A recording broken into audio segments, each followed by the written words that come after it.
Place ink on squeegee. Ensure that there's enough on there.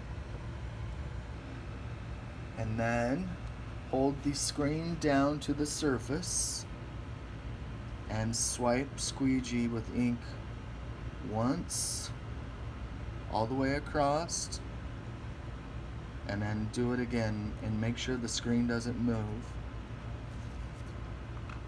and then pull the screen away from the surface straight up.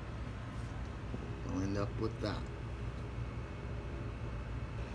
If it doesn't come out nice and it's blurred, take the barrel thinner or the reducer and clean it off the surface.